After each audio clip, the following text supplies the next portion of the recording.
Hi, good evening, folks. In this video, we're just going to take a look at the happenings of the day with the Sabres at training camp as the season approaches. Coming up.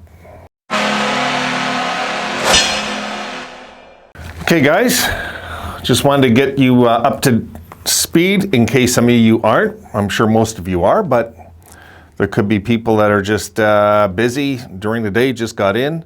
And here's a few notes of the day so far. Now, beginning with Brett Murray and Jack Quinn, they've been assigned to Rochester.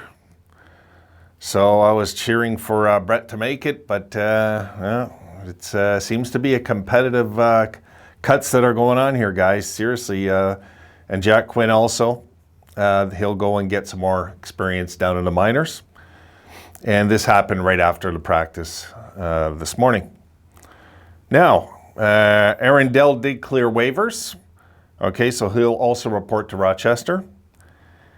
And JJ Peterka didn't practice, okay? Now, there's probably some alarm out there that he's, let me get my computer here, guys, that there's been some alarm, he's got hurt and everything, but I do want to show you the clip, so not to be alarmed. This is actually on the Sabres website. All right, here we go. Okay, you can see it right there. JJ Peterka did not practice and is considered day-to-day with a lower body bruise, Granato said.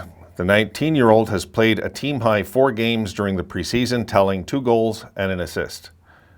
Dahlin and Olofsson were also absent for maintenance days. Granato says he expects both players to miss practice again on Friday. I think we'll keep them out of the skate tomorrow because we want to ratchet it up, he said, so I don't want the soft tissue stuff they're dealing with to be aggravated as it was playing back-to-back. So, if you clearly seen there, with Peterka, there's no reason to be alarmed if you're reading or hearing elsewhere that he's injured. No, it's very, very clear. It's a bruise. And they're being cautious because there's no point. This guy's got a lot of time in so far. In preseason, and there's really no point to force the issue. I mean, he's shown a good camp. I think Peterka's cutting the squad. I mean, I'd be surprised if he doesn't. I mean, he put in so much time during the whole COVID thing. I'd be surprised if he doesn't. We'll know when the final cuts happen.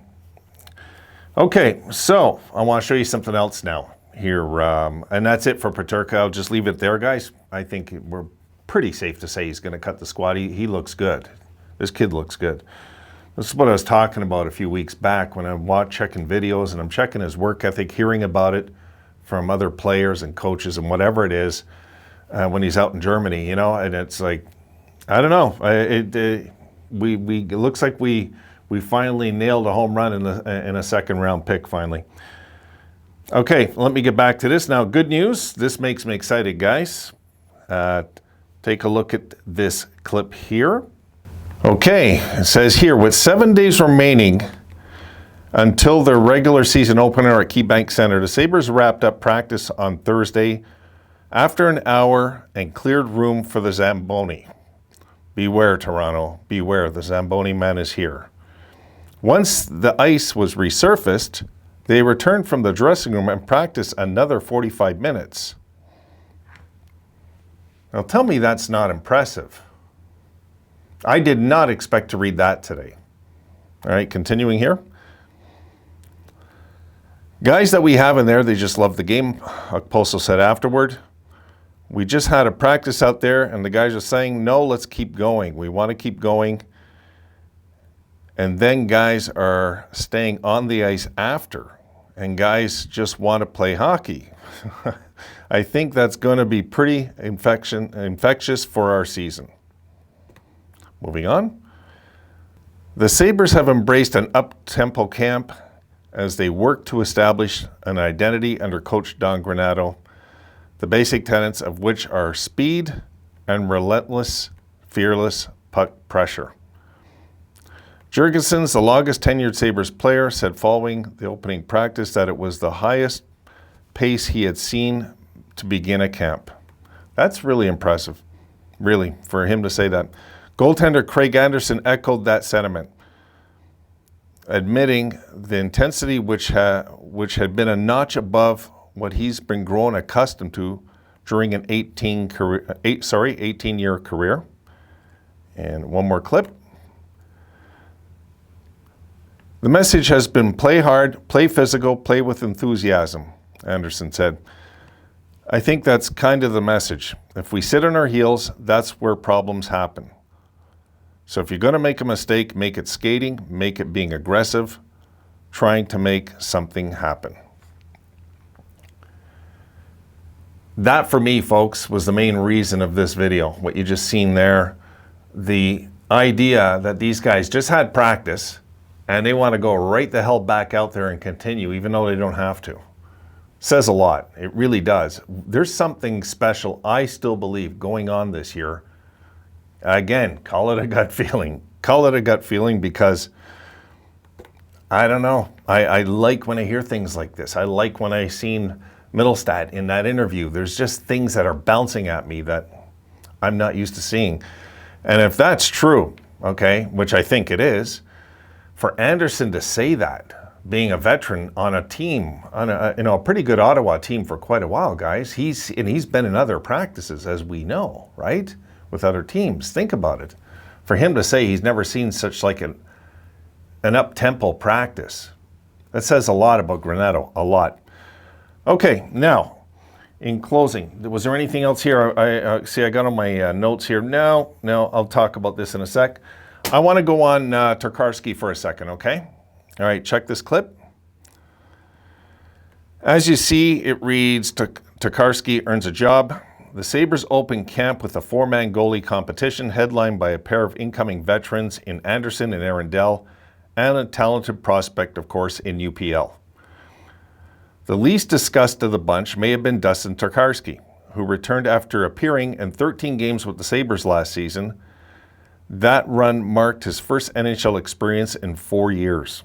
Tokarski stopped 35 of 37 shots for a .946 save percentage during the 3 preseason outings, totaling 82 minutes and 7 seconds of ice time. The Sabres assigned Dell to Rochester, and leaving Anderson and Tokarski as the two other the two other goaltenders on the training camp roster. All right, and one last clip here. There it is. I'm happy about his progress, Granato said. I'm not surprised because he's just so competitive. He's ultra competitive. Getting to know him last year, I had a hunch he would build on last year and taking that experience and finding another level, and I think he's done all of that. And so he's earned the right to be here. Everything matters to him. He competes every moment. I'm happy for him. He's done a nice job. So, in a way, like, I don't want to go on and say this, but I think that the coaching staff has been surprised with Tokarski. A pleasant surprise, not a bad one. You know, it's a pleasant surprise. He come in, and he come into the preseason and training camp and all of it, and he just went after it. And I'm happy for him. I think Tokarski, a lot of us were happy with quietly last year. We didn't, because everything happened so fast under Granato last year. We kind of lost Tokarski in the shuffle there for a bit, even though he played a few games, as we know, you know. And if you look at his stats last year, they don't look ultra like amazing, but we did see great signs of this guy that maybe, you know, he's capable of playing back in the NHL again. Maybe. Just maybe, you know, and it looks like he is. You know, he must have worked hard, I'm guessing, all summer to stay in shape. You know, once you hit your 30s, time's running out. You know, you got to take what chance you can. You know, and next game, guys, is we host Detroit, as you know, and that is 3 p.m. Saturday to close the preseason. And we'll leave it there. So if we can have kind of the same effort again that I seen last game, and yes, I know there were some holes. Some of you were right also saying there were some holes because I've kind of rewatched and some things, some clips and stuff. But at the same time, I didn't expect them to come out as good as they did, guys, really. And if they can come out like that again, That gives me hope that maybe this is our 60-minute game that we're bringing to the forefront for the season. And if we are, yes, this is going to be a competitive team, which is all we're asking for. We're not asking for a playoff spot. We're not asking for even a winning season. It would be nice, but we're not asking for that. That's not what the Sabres fans are expecting. We're a little too smart of a fan base, I think, to just expect that we can just walk in there and just kill up the league this year. We know better. So what are we looking at exactly? I don't know. But what I like when I'm hearing about this workout, imagine Granato now having all season to do this. Not coming in after a Kruger mess and telling the guys to love hockey again somehow. Not just a preseason. What about an 82-game schedule? What can Granato accomplish with this team in 82 games? This is the question, right? This is the ongoing question for all of us. We all want to know.